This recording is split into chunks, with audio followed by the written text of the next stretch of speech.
How do you represent information on a pie chart? Whether you need good help, a genius writer, a brainy tutor, or a data wizard, Intuito4U has them all. It's like having a research dream team on demand. All right, welcome to The Explainer. Today we are diving into something that seems simple, but so many of us get wrong, the pie chart. We're going to figure out how to make charts that don't just look pretty, but that people can actually, understand. So let's be honest. You've been there, right? You've got all your data, you plug it into a program, and out pops a pie chart. And you kind of look at it and think, okay, but does this actually make sense to anyone but me? It's a super common feeling, but we're going to get it sorted out. First, we've got to meet the villain of our story.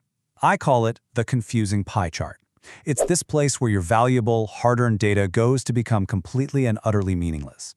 We've all seen them, and let's face it, we've probably all made a few. I mean, just look at this thing. What is it about? Who are the different players here? Is that slice bigger than that one? Your brain is literally straining to figure it out because there's no title, no labels, and all the colors are basically the same shade of blue. This isn't data visualization. It's hiding data in plain sight. But we can defeat this monster. It's not even that hard. To get from total confusion to crystal clarity, all we need to do is follow 3 incredibly simple but really powerful rules. And here they are. That's it. 1. A clear title. 2. Labels on every single slice. And 3. Use colors you can actually tell apart. These 3 steps are the absolute foundation for a chart people will finally get. So let's build one right now, step by step. Okay, step 1. We take our confusing blue mystery chart and we just give it a title. Boom. Smartphone Market Share 2025. Instantly you have context. You know what you're looking at and when it applies. The mystery is already starting to clear up. On to step 2. Label the slices. And seriously, forget about trying to eyeball which slice is bigger. Our brains are terrible at that.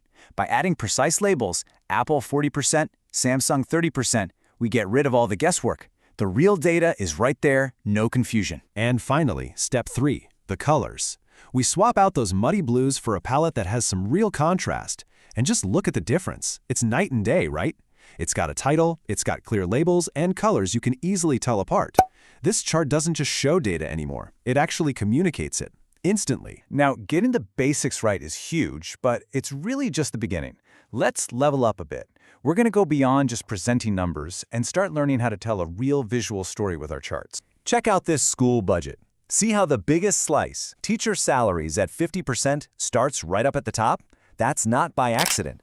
When you put the biggest slice first, it creates a visual anchor. It tells you right away what the most important piece of the puzzle is, and it just makes the whole thing feel more orderly and professional. Or how about a chart of your day? Your colors can actually mean something here, like a calm, sleepy blue for, well, sleeping, and maybe a warm, energetic orange for exercise. See? This isn't just about making it look nice. It's about using color to add a whole other layer of meaning. It makes the chart feel less like sterile data and more like a story. Okay, now we've arrived at the single most important idea of all. For real, if you only remember one thing from this whole explainer, make it this one. It's the golden rule of all data visualization: visual honesty. So the data says 50%, but just look at the chart. That slice is clearly not half a circle, not even close. This is visual deception. It doesn't matter how great your title is or how beautiful your colors are. If the proportions are wrong, the chart is basically a lie. So the golden rule is simple. Your visuals have to honestly, accurately reflect your numbers every single time. And that leads us right to this. You might be tempted to stretch a slice to make your point seem more dramatic, but you're giving up the most important thing you have with your audience: their trust. A misleading chart, even a slightly misleading one, shatters that trust in a heartbeat. So let's wrap all this up into a quick, actionable playbook. Think of this as your cheat sheet, the 5 keys to clarity that you can use every time you make a pie chart. All right, here we go. 1. Start with a clear, descriptive title. 2. Label every slice with its percentage so there's zero guesswork.